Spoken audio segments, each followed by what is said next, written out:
Audio Jungle.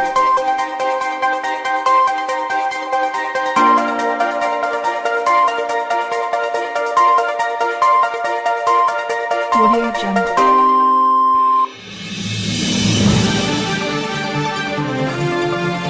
Audio Jungle.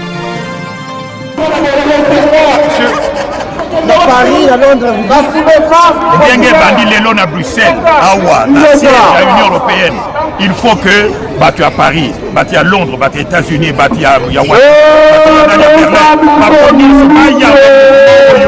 Oyo, apparaît qu'on a coup d'envoi, et alliés et bandeli à soulèvement populaire à diaspora. La simande moka eko yamba soulèvement populaire wana, aussi sa occupation militaire au Yobatouti, basali konyo pour la mission depuis 23 ans. Merci, occupation il y a 23 ans, mais tout ça, monsieur, comme qui peut, dans les lignes tout dans le sous-sous, les petits dans les roses à la ligne, na interview à monsieur Katumbi, na France 24, à l'objet à Lozonga Congo. Il semble que Alia qui nous soit ici à mon monsieur Chilombo Antoine, on va dire pas Bateya Zaraki, Moko Yabandeko à Namuka. Interview, il y a Moïse Katumbi, na France 24. Et Bimissi, sauf votre respect, Bimissi Moutakala Naye. Et Bimissi Bolumbu Naye. On a nini. À l'obito Tika Makamou, la vérité des urnes. Hier, Azali, président en exercice, il y a Lamouka. Or, mot d'ordre, il y a Lamouka depuis Bandeli, et Zali, vérité des urnes. Il y a l'obito Tikango, Total Anasimate, Total Liboso, il y a comme parti politique. Wana Ezali, trahison. En français, félonie, scélératesse. Wanande Moïse Katumbi a l'acquis vrai visage naïe. Donc, kokota bango bakota ki na kati ya Lamuka, nzokambe ezalaki pona nini? Pour ba faire couler bateau, na le bateau. Pour bateau ezi, pour na swa wana ezinda. Bazo mona ba succès oyo ya nani ya papa nani pas la pour remporter. Une seconde bazo benga partout. Nous sommes à la place Schumann, hein. Nous sommes à la place Schumann.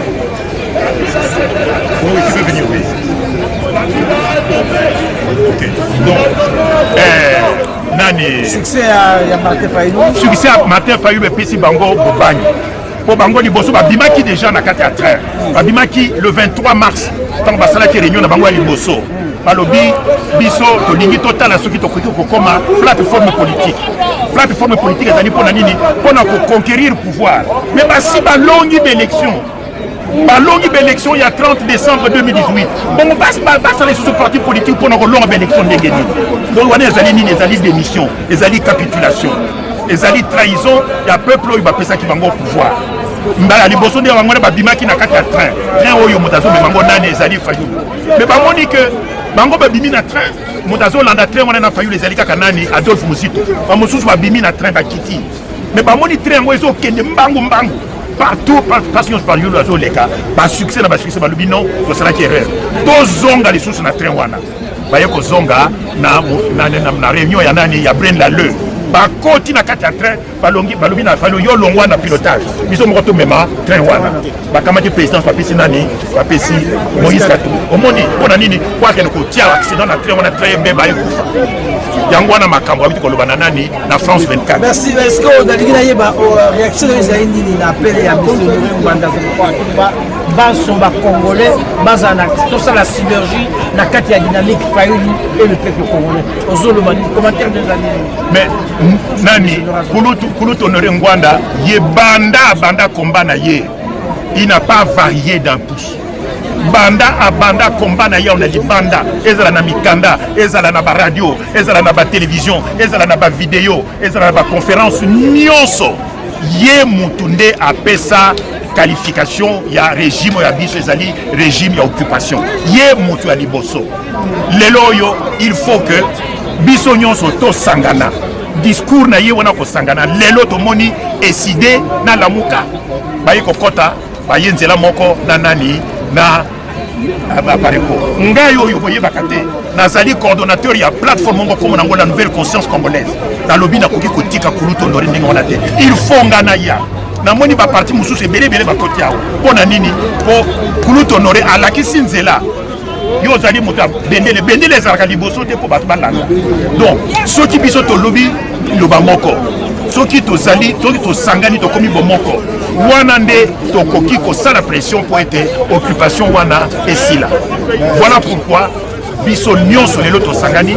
Voilà pourquoi na sima à Bruxelles il faut que la capitale mosusu place nyonso ba congolais bazwami basala pe ndenge décidé na apareko na biso ba nouvelle conscience qu'on est to sali na simande mouvement wana de to pesi coup d'envoi to Antoine Nzembo wana instrument populaire. Il faut que ba congolais pe kuna basala nini ba yamba Nzembo wana pour être aussi sur occupation militaire. Merci. Officier moko outu rwandais azalité. Mosala wana ya recensement ba officier touti. Kulu honorer asa salango. Liste wana sa binisa yango. Liste nyonso ba officier touti. Bakata FARDC. Eyebana. Bakamata bango bakanga bango batia bango na kata avion bazonga na Rwanda. C'est tout. Crise ekosila.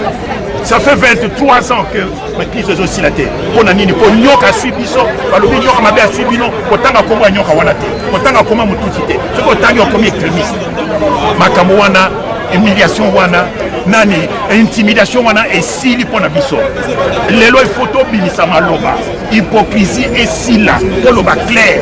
Que Mboka Nabiso est occupé par les toutes Rwandais, c'est une occupation militaire. AFDL, les Alaki, milices armées extrémistes et terroristes. 100 jours, il y a monsieur Tshisekedi, Félix Antoine, la tête à faire. Échec total.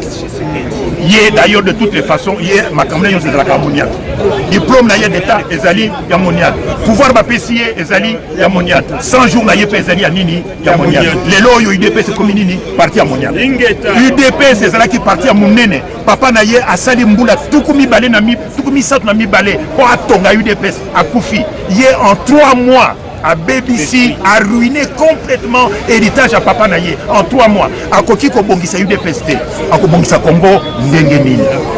Il est incapable de gérer un parti politique. Comment il va gérer un pays comme le Congo? 2 300 000 km², 70 millions d'habitants.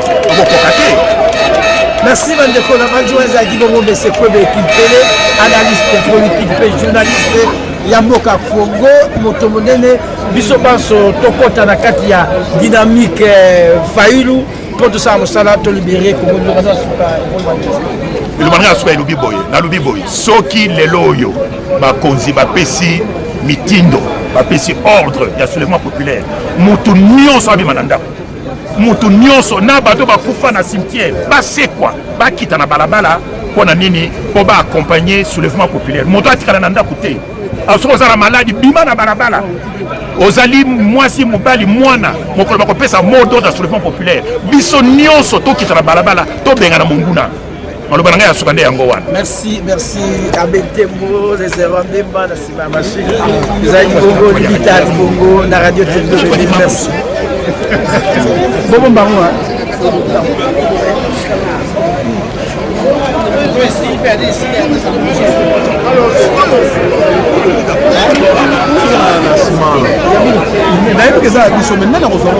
Je sais pas, pourquoi il y a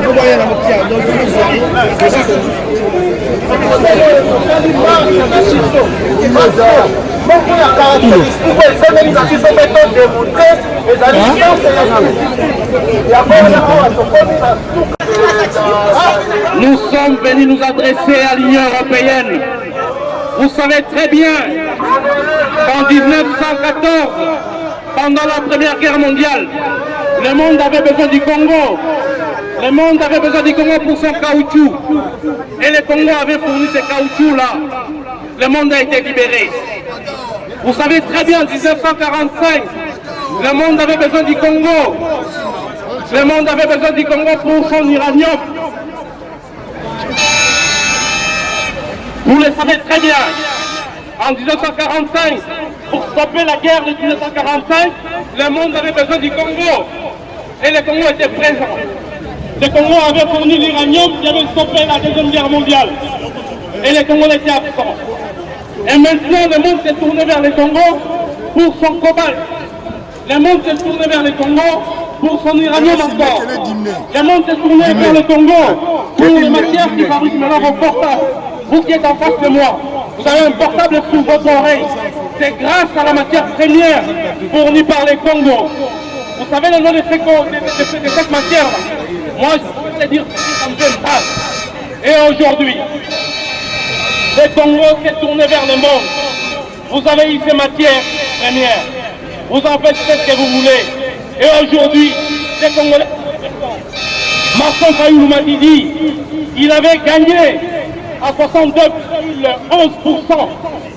Vous vous êtes arrangé pour donner la victoire à un voleur. Et maintenant, ces voleurs-là est crédibilisé à travers le monde entier. Les Congolais ne vous laisseront pas faire. Aujourd'hui, le Congolais est debout. Le Congolais est debout. C'est lui qui a volé ces élections-là. Kabila est derrière Félix. Kabila est derrière Félix. Kabila a habité dans le corps de Félix.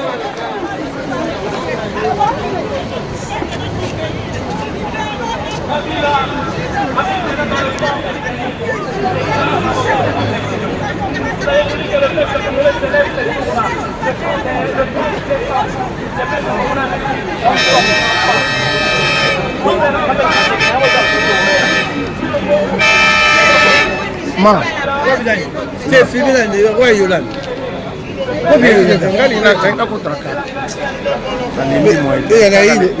Mais s'il te plaît, live. Il y a direct. Il est dans la carte. C'est ça live. C'est là. Bon, tant que je sois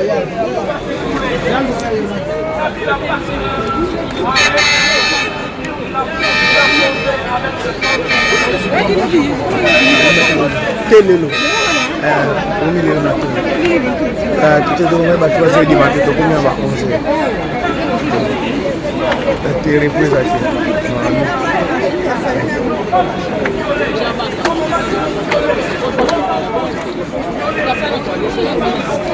Ouais, la carte qu'on a. La évité. La évité. La zaga bakam. Batuba tukutana masi. Na fanda nanu.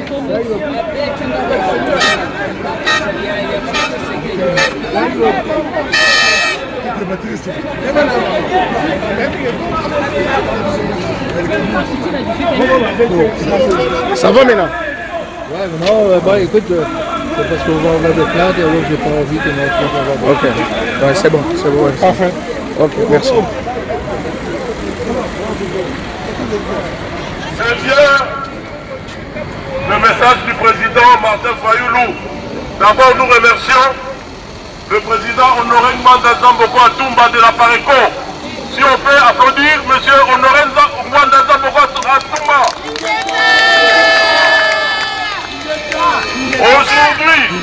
Aujourd'hui, le président Martin Fayoulou est le seul politicien congolais reconnu et soutenu publiquement par la Pareco, qui est une organisation de vrais patriotes congolais.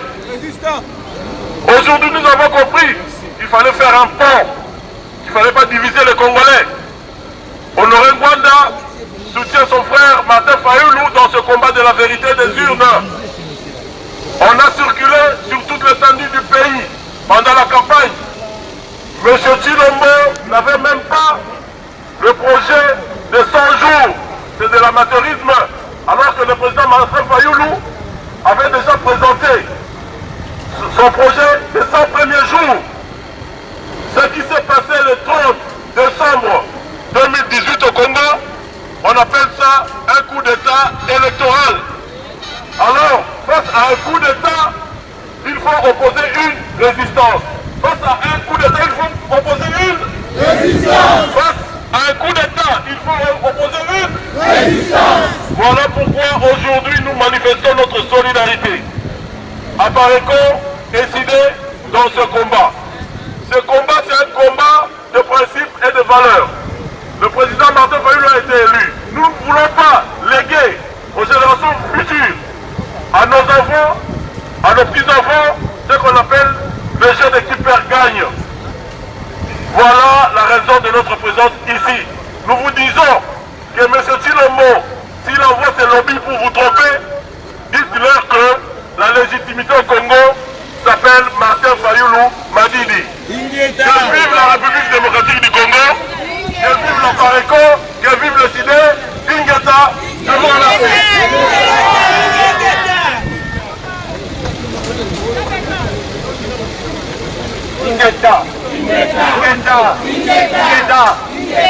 Voilà, nous sommes ici au Parlement. Nous étions déjà ici mardi avec le représentant de l'ESID Mapessa et moi-même, nous étions venus ici pour déposer un mémo. Pourquoi cette démarche? Nous étions venus faire comprendre aux responsables Afrique, RDC, que les Congolais en avaient assez de quoi. Ils nous ont miroité avec des élections, avec des dialogues. Alors, qu'est-ce que ces élections et dialogues ont donné? Rien du tout. Raison pour laquelle, avec M. Mapessa Délécidé, nous étions venus ici pour parler avec les représentants RDC Afrique, M. Rossellini. Nous lui avons remis le mémo et nous lui avons dit que la communauté internationale était complice de tout ce qui s'est passé et de tout ce qui se passe au Congo. Alors nous avons fustigé la communauté internationale et nous lui avons donné ces messages. Qu'à partir de ce constat-là, un constat amer, nous, Congolais, avons décidé de nous lever seuls, sans leur soutien, pour un soulèvement populaire afin de libérer notre pays, le Congo. Notre seul objectif, c'est la libération du Congo.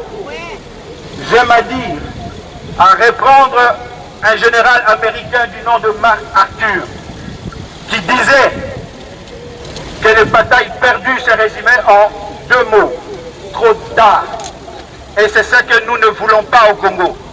Nous ne voulons pas que dans 2 ans, dans 3 ans, que nous disions que c'est trop tard.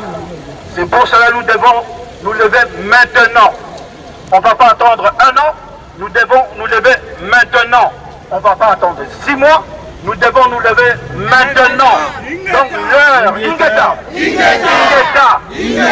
l'heure du soulèvement populaire est là et le chemin est déjà balisé avec Martin Fayoulou. Ingeta, et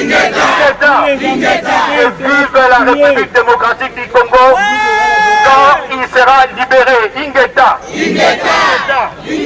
Monsieur Kwebe.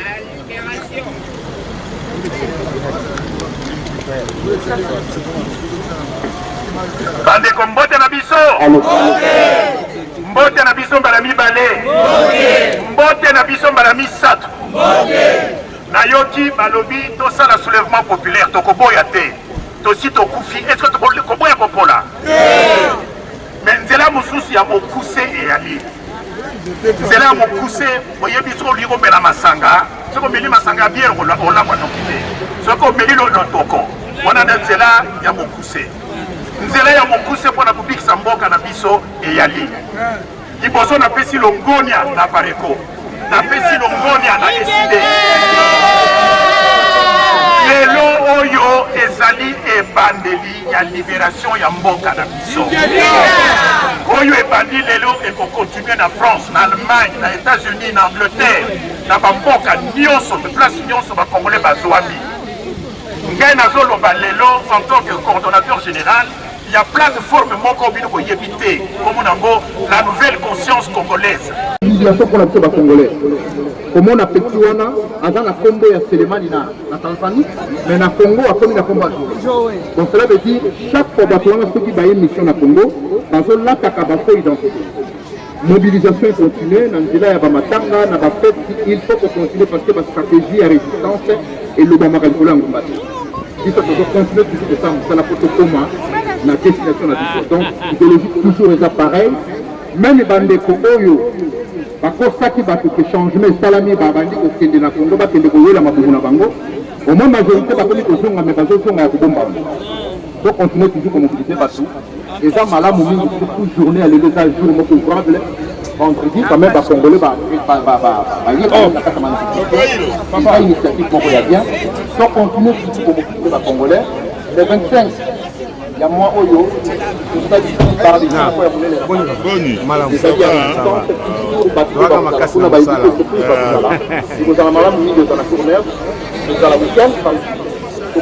vraiment la Congolais de Baya, autour de la Congo, Mingi Bazolo Bakoma Makamango Zouvela.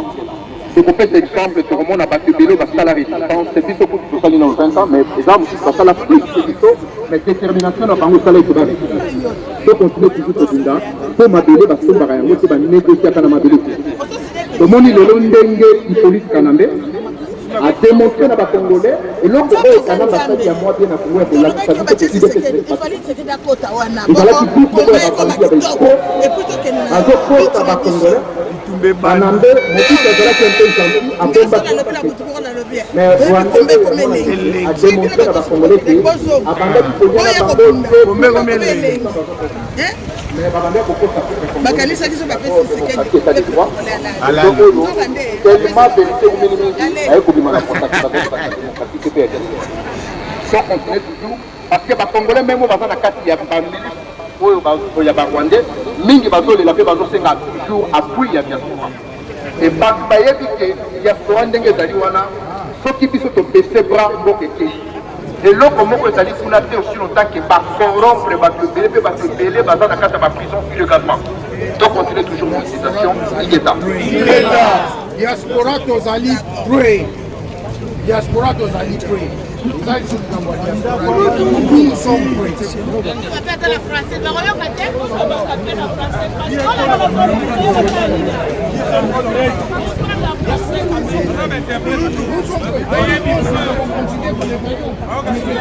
Le 26 février 1885, les États qui siègent ici, à l'Union européenne, ont siégé ou en Allemagne pour décider du sort des Africains et particulièrement du Congo.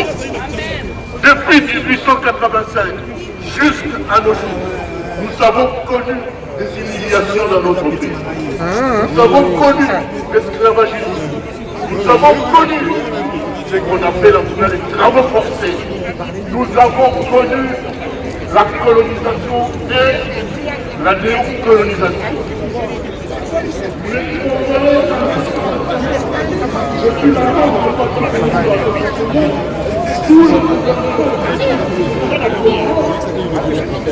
Nous avons été légitimes.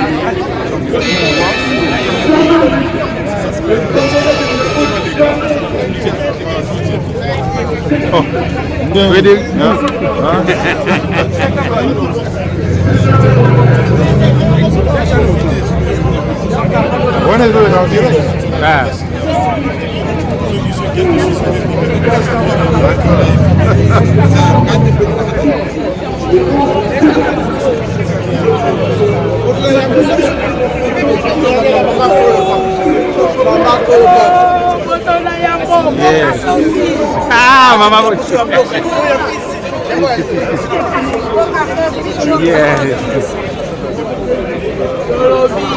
Bona Congo, bona Congo, bona Congo, Mexico, la papa Congo, malo papa Congo kwaka. Ah, tozali awa. Matoto. Oye marche. La uti Italie na ko représenter Apareko na kati ya Bruxelles. Eza etumbo banato banda. Libération totale ya mboka na biso.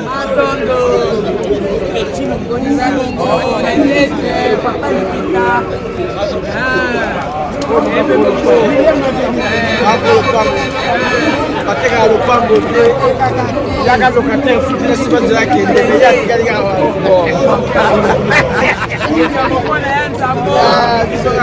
kaka be wana Congo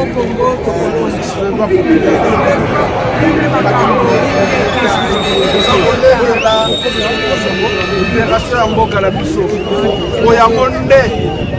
yango nde ezali motuya mpo na biso mabele ezeloka kosakana na yango te mabele oyo bakokola biso batikela biso tokobundela yango ntina suka kino tokolonga bayeba kolemba balembi bapemi me biso tokolemba te tokobundela mboka wana ntina suka biso tobeta tolo ke mabele wana eza mabele na biso mabele ya bakoko na biso tokotikalaka kolemba ta mokolo moko te Apareko ezali oyo nde etelemisi bakongolais oyo ezali plateforme oyo ezalisi bakongolais nyonso tozala debout ensemble tokundela mboka mpe tolibere yango moto nyonso akouta bipai na bakwe nyonso to azali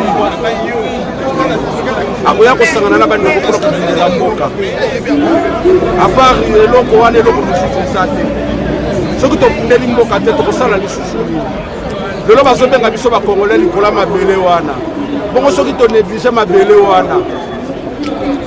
mabele wana babotoli biso bakobenga biso nyani tokozala su na nationalité mosusu nationalité ezalaka bomeko toza bakongole likolo ya mabele wana babengi yango kongo bongo soki tobundeli yango te babotoli biso ekei bakobenga lisusu biso bakongole tala liboso zongisa makanisi nsima luka obundela mboka na yo mpo soki okufi okotikela bana na yo nini malamu okufela liwa moko ezala na cause mais soki okufi liwa sans cause oza mutu te cause ya monene na vie ya mutu eza mabele nzambe leki asali mutu na mokili eloko liboso apesi mutu eza mabele bongo sikoyo soki yo bosani mabele na yo osundoli mabele na yo kibomoto na yo eza nini yango omoni tosangani moko na lelo kati na Bruxelles awa tozali liboso ya parlement européen mpona korevandike badroit na biso batika kosunga pouvoir en place pouvoir d'occupation bazala na nsima ya peuple congolais baeuropéen bazala na nsima na biso peuple congolais parce que biso tokobundela etumba moko eza na cause ya libération totale ya mabele na biso ya patrie na biso. À part ça, nous ne pouvons rien faire. Notre combat est basé sur notre terre. Sans notre terre, nous ne pouvons rien faire. C'est notre terre, c'est notre patrie, la République démocratique du Congo. Ingeta.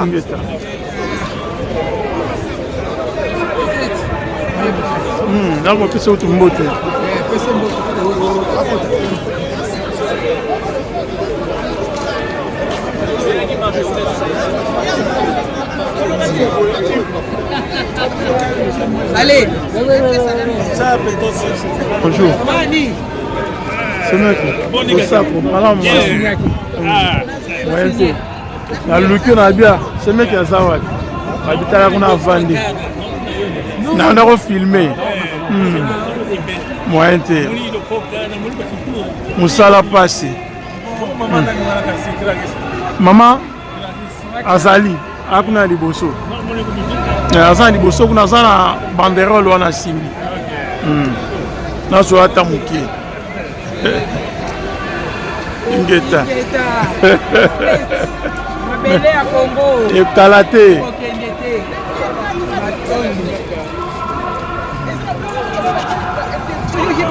Ah, si.